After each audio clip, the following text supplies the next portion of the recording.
Chers amis, bonjour. Ici Daniel Leclerc et je vous souhaite la bienvenue à cette 8e émission de la saison 6 de Capsules d'Espérance. Et depuis quelques semaines, nous abordons la question de la liberté. Mais si on regarde l'ensemble des émissions, on parle beaucoup de l'engagement. Si on se souvient, par exemple, qu'on va parler des types d'engagement, alors on a abordé la question l'engagement communautaire, quelqu'un qui veut suivre la voie intérieure, il y a des règles extérieures, il y a des constitutions. Les gens semblent dire, wow, c'est donc compliqué.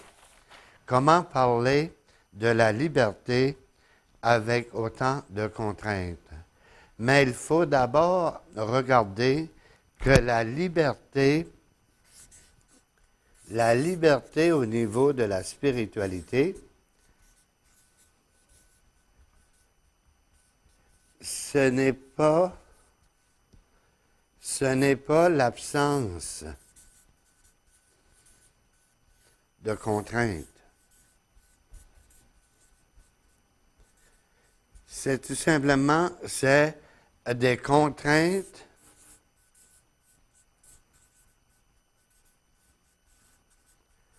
consenties. C'est-à-dire quoi, une contrainte? C'est-à-dire quoi? Il y a le verbe senti, c'est-à-dire le sentiment. Un sentiment, c'est quoi? C'est une marque profonde.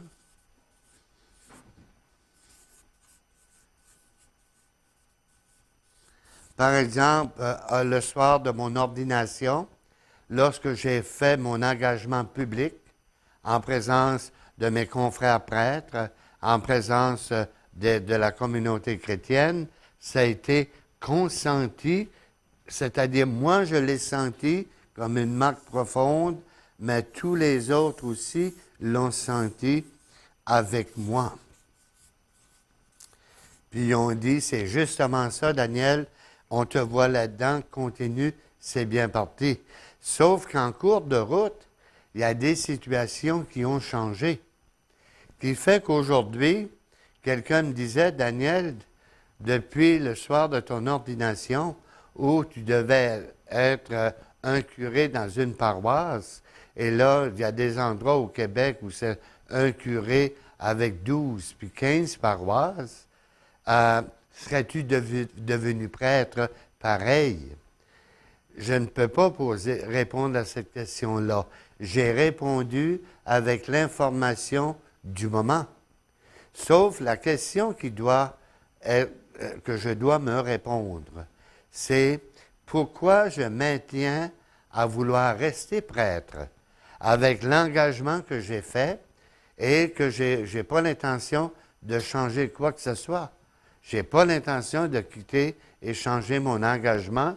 C'est que peu importe la contrainte que l'histoire va apporter, je vis au plus profond de moi-même une joie profonde. Et cette joie-là, elle demeure. Mais la joie qui est un don de la spiritualité n'est pas égale à une partie de plaisir. Et ça, malheureusement, les médiums mettent beaucoup l'emphase sur le phénomène du plaisir. Ce qu'on a à tenir compte, et la parole de Dieu qui va nous encadrer, nous donne beaucoup cet aspect-là dans la vie consacrée. Consacré veut dire quoi? Ça veut dire que le fond de moi-même appartient à une source divine et c'est en cette source-là que je me confie. Le restant, ce ne sont que des détails. C'est pourquoi je suis à TVDL, un détail. Mais je retrouve à l'intérieur du dynamisme une espèce de vie de famille qui fait que je me suis engagé par contrat même, pour une continuité, une exclusivité, à cause de la joie profonde, à cause d'une liberté profonde, qui fait que, oui, il y a des contraintes, mais c'est comme le kayakiste, celui qui va pagayer un kayak entre les roches. Ça devient comme un défi et comme un plaisir, une joie du métier, que de se faufiler entre les roches d'une rivière avec son kayak, même si ça bouge, même si ça brasse, même s'il doit faire des tourbillons pour passer à travers, pour se rendre au bout. Des fois, j'ai l'impression, si j'avais voulu un sacerdoce, une carrière tranquille, le dimanche soir, les deux pieds sur le pouf, à regarder la télévision et à entendre toutes sortes de commentaires, je serais peut-être déçu si ça avait été ça, la vie de prêtre.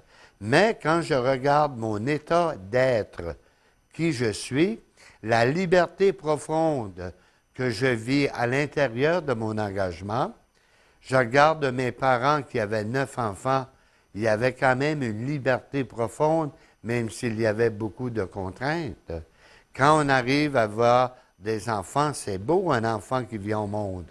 Mais ça prend beaucoup de responsabilités jusqu'au jour où il a son diplôme universitaire ou collégial, puis il va dire « Merci maman, merci papa, je suis capable d'aller vivre ma vie ». Il y a beaucoup de contraintes qui doivent accompagner tout ça. Quand on regarde l'ensemble j'aime toujours regarder parce que il va toujours avoir le mot réconciliation.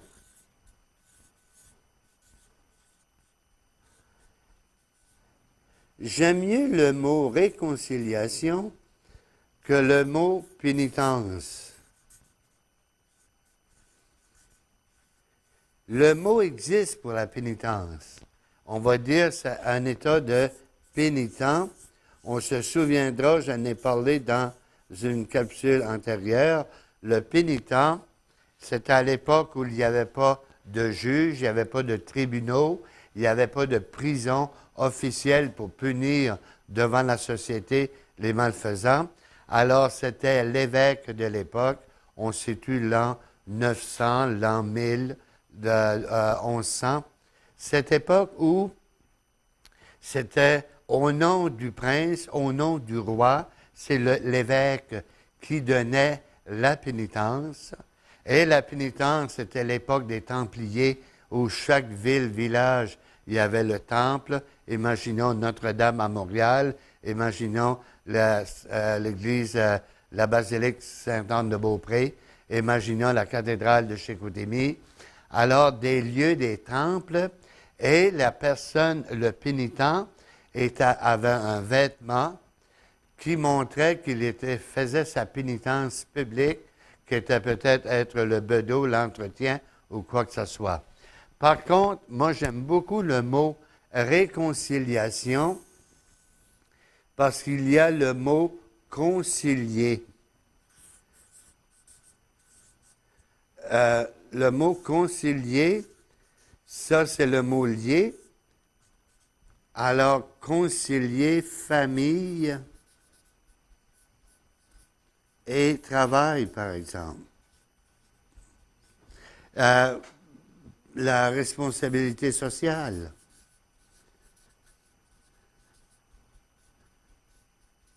Alors, dans un contexte comme aujourd'hui, on va parler de comment concilier travail, famille, comment concilier la vie publique et la vie privée. Alors, la réconciliation veut dire que la conciliation n'est jamais terminée. On est toujours sur un processus, et moi, celui que j'aime beaucoup, c'est le processus du fils prodigue. Et si ça vaut la peine d'aller un peu plus loin, parce qu'il y a de nous autres dans le fils prodigue. D'abord, il y a un père. Il y a un père. Puis il y a deux fils. Il y a le fils aîné Puis, il y a le fils cadet. Revoyez-vous ici le fils aîné, on ne connaît pas le nom, qui pourrait ressembler à Caïn, le fils d'Adam et Ève, le plus vieux, qui était jaloux du fils cadet qui s'appelle Abel, parce que lui, il présentait les meilleures brebis. Peu importe, c'est toujours les deux frères, la source de la jalousie. Alors, le cadet, lui, il va dire au père, « Tu vas me donner mon héritage. » Qu'est-ce que ça veut dire? Ça veut dire que pour moi, le père est mort. Quand est-ce qu'on donne un héritage? C'est à la mort. Alors, si je demande mon héritage avant la mort de mon père, dans mon cœur, dans ma tête, c'est très clair, le père, c'est mort, pas enterré, on oublie, on s'en va d'autre chose. Donc, première chose, l'héritage, il va briser le lien de la famille. Or, chez les Juifs, le lien familial, le clan, c'est fondamental à l'époque de Jésus. Qu'est-ce que tu fais là? Tu n'as pas le droit de faire ça. Mais le père laisse l'enfant libre. Vas-y. Avec son héritage, qu'est-ce que le fils fait? Il s'en va dans une vie de débauche.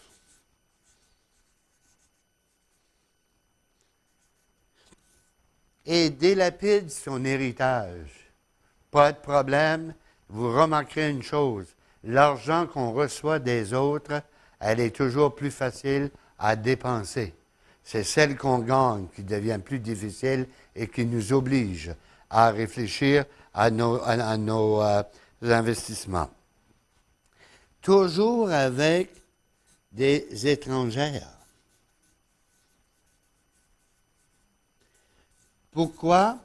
Parce que la fornication est interdite à l'intérieur de la même famille, à l'intérieur du même clan. Il faut que tu ailles ailleurs pour la fornication.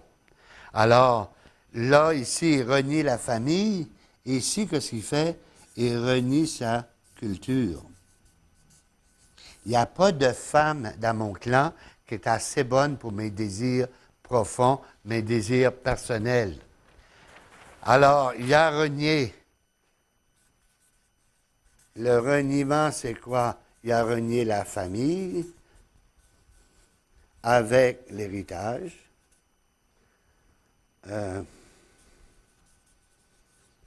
Il a renié la culture avec des étrangères. Là, il arrive quelque chose qu'il n'avait pas prévu. Oups, il y a une famine. C'est-à-dire que l'héritage, il n'y en a plus. Il est dans le fond du baril. Il est à l'étranger, il est avec pour vivre sa débauche avec des gens étrangers, et signe qu'il est à l'étranger, tout ce qui va se faire, il devient gardien. Il devient gardien de porc. Le porc, c'est une viande étrangère qui veut dire qu'il était vraiment en dehors de son pays. Il était gone with the wind, il était parti aux quatre vents. Et la liberté à l'état pur, on se laisse porter, on aboutira bien. Ça, c'est la liberté d'aujourd'hui, la liberté de jeunesse. Il faut bien que jeunesse se fasse. C'est là qu'il commence à avoir faim. Évidemment. Puis quand il y a faim, la faim, c'est quelque chose qui fait mal. Et c'est seulement quand ça fait mal qu'on s'assoit puis qu'on réfléchit. Jusqu'à là, il n'y avait pas matière à réfléchir, tout allait bien, dans le meilleur des mondes. Quand on n'a pas de casse-tête, on n'a pas besoin de se poser la question pour déjeuner demain matin, on ne réfléchit pas, on se couche, on dort. Mais quand le petit a mal aux pieds, il faut des chaussures orthopédiques, on n'a pas l'argent. Ou quand quelqu'un a un problème de santé quelconque, on n'a pas l'argent, on se met à réfléchir. Ça fait mal, il y a une limite, il y a un manque. Et c'est là qu'il se rappelle non pas son frère qui était surgâté, mais les ouvriers. Les ouvriers de son père. Même si c'était des ouvriers, ils étaient mieux traités que lui. Lui, qu'est-ce qu'il avait à faire? Il s'est assis pour réfléchir, mais il était assis dans quoi? Dans une soue à cochon. Et il sentait bien ce dans quoi il était assis. Alors, et c'est là qu'il souhaitait manger ce que les porcs se nourrissaient. Ça, parce qu'ici, il a renié sa famille, avec l'étrangère, il renie sa culture. Ici, il renie sa foi, il renie sa religion. Ce que sa religion lui interdit, il le fait. Là, il se met à réfléchir, il pense aux ouvriers, et il dit, si seulement que mon père pouvait me prendre comme l'un de ses ouvriers, ça serait déjà le mieux. Je ne récupérerai pas ce que j'ai perdu au niveau de la famille, je ne récupérerai pas ce que j'ai perdu au niveau de la culture, je ne récupérerai pas ce que j'aurais perdu au niveau de la religion, mais au moins, j'aurai quelque chose à manger. Et la base, le besoin de base fondamental de ma vie sera alors comblé. Donc, il décide, il se lève. Les verbes sont tellement bons. Parce qu'ici, il est assis. Il est assis pour réfléchir. Dès qu'il se lève, il passe à l'action. Il s'en va vers son père. Et j'aime beaucoup, je rêve de cette peinture d'un père qui est au bout de sa galerie le soir au crépuscule, puis qui regarde au loin au soleil couchant, tout d'un coup qu'il ne verrait pas l'ombre de son fils qui est parti à l'aventure, qui est parti découvrir des choses que lui n'a pas eu la chance de lui enseigner, que son grand frère même ne pouvait pas lui expliquer. Et tiens, il s'aperçoit, il s'en vient. Et plus il avance, là, il s'en va, lui va vers le Père, mais le Père, lui, il regarde. Il reconnaît l'action, puis il va courir. Lui se lève, pose une action, on va dire qu'il ne marche pas vite, parce qu'il a comme peur de la règle et de la punition qui peut en suivre. Mais le père qui regarde, reconnaît son fils, lui part à courir. Puis entendons-nous, là. Le texte ne dit pas qu'il a pris une douche, puis qu'il s'est lavé. Le texte nous dit qu'il était assis un certain temps dans une soue à cochon, à méditer sur la nourriture que les cochons mangeaient, se demandant que ce que lui pourrait bien voir. Il arrive avec toute cette expérience-là. Oui, il a pris l'héritage de son père pour aller la dilapider, mais lui, il arrive avec toute une expérience. Et le père arrive, puis qu'il l'accueille, puis qu'il l'embrasse, puis il dit en lui, ses vêtements, mettez des vêtements nouveaux. Ça, les vêtements nouveaux, c'est le symbole de la noce, mais c'est normal, et il sentait la truie. Alors, enlevez-moi ça. Ma vie, c'est pas ma maison, c'est pas une porcherie. Enlevez tout ce qui appartient à la porcherie. Mettez-lui du linge qui est humain, digne de l'amour que je lui porte. Il a coupé l'alliance avec la culture. Sortez le veau. Donnez-moi l'alliance nouvelle. On va y passer l'alliance au doigt. Et en plus, par rapport, pour réconcilier avec la religion, on va tuer le veau gras, en opposé au porc qui était pour les païens. Les Juifs, c'est le veau gras qui va restituer le rite et la religion. Et là, il arrive, puis la fête commence. Et si je trouve ça le fun, parce que on voit là le signe de la réconciliation. On voit là la liberté de Dieu de nous pardonner, c'est-à-dire regarder au-delà de nos fautes. Puis nous autres, savez-vous quoi? On se donne des douches, puis on veut se purifier de tout, mais on dirait comme si que dans le nez, par coup de part dans nos sinus, on a encore les odeurs de où on vient. On se pense encore des pécheurs de la dernière espèce. C'est comme si vous avez déjà été à un endroit où ça sent tellement fort, ça fait 3-4 heures qu'on est sorti de là, on dirait qu'on a encore l'odeur dans le nez. Mais c'est là le pardon de Dieu, c'est de dire, regarde, tu vas donner une rince sinus, là, lave-toi les sinus aussi, libère-toi de ça. Et c'est là qu'on arrive avec cette liberté profonde que seul un amour est capable de donner. Mais un amour inconditionnel, un amour qui ressemble à ce que le Créateur a voulu pour chacun d'entre nous. Et quand on vient à regarder toute cette dimension-là du pardon, moi je trouve le fun parce que quand ça arrive à la fin comme conclusion,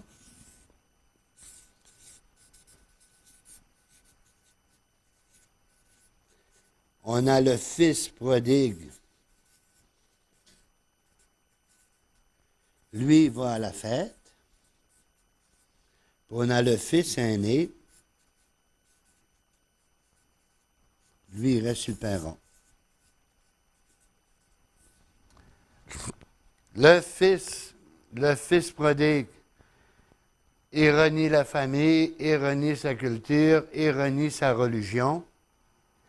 Et il va vivre, voici la vie, m'en va au large, vive le vent, on part.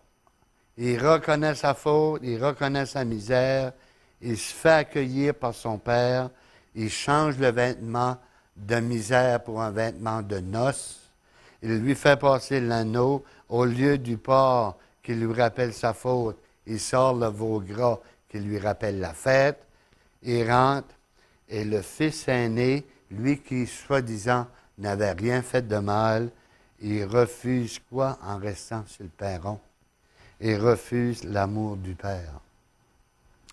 Elle est où la grande liberté des enfants de Dieu? C'est avoir l'humilité de dire, je n'ai pas ce qu'il faut pour mériter un tel amour, mais j'en suis bénéficiaire pareil. Je n'ai pas ce qu'il faut pour avoir autant de bienfaits à mon égard, mais j'apprécie les bienfaits à mon égard pareil. Et c'est là d'arriver devant ce Dieu plein de miséricorde et de dire, j'ai pas ce qu'il faut pour tout ce que tu as à me donner.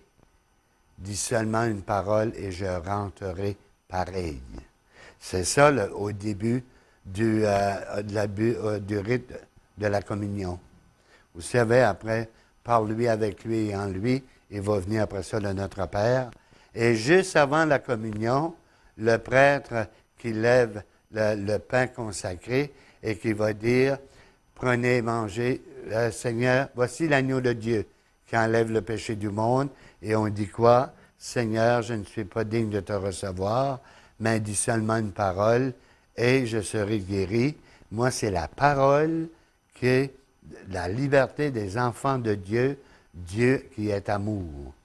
Quand je vais arriver, il n'y aura pas d'échange de paroles du tout. Il n'y aura pas de catalogue pour dire « je t'ai pardonné tant de fois, qu'est-ce que tu as fait avec? » C'est d'arriver à me souvenir, je regarde tout ce que le Seigneur a à me donner, puis dire « Seigneur, je ne mérite pas ce que tu as à me donner, mais dis juste une parole, puis je vais le prendre. Je vais être là avec toi. » Quand on vient regarder cette dimension-là, c'est là qu'on va voir la force de l'Église. Parce qu'on a de la liberté, on a de la liberté, on a une structure d'Église qui nous permet une solidarité.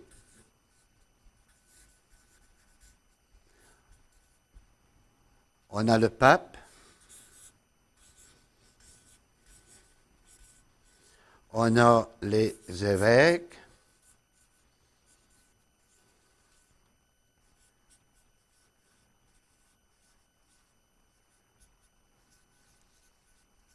Et des évêques, il va y avoir les prêtres.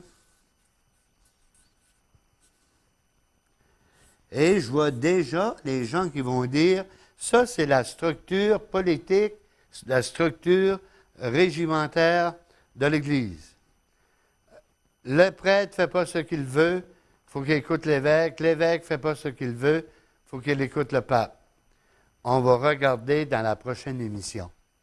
Cette liberté que nous avons, elle est unique à l'Église catholique. Il n'y aura jamais de radicalisme radicaux il n'y aura jamais de radicalisme radicaux dans l'Église catholique, dans la structure, à cause non pas des ordres, l'ordre, ça part d'en haut et ça descend, mais ça va être au niveau, je termine avec ce mot-là, avec le mot communion, qui part d'en bas et qui monte. Je suis en communion avec l'évêque, l'évêque est en communion avec le pape, et quand cette solidarité-là est assurée, ben à ce moment-là, l'Église ne fait qu'un, et même si c'est une structure qui nous paraît imposante, elle ne coulera pas, même si les paroisses ont de la misère à survivre.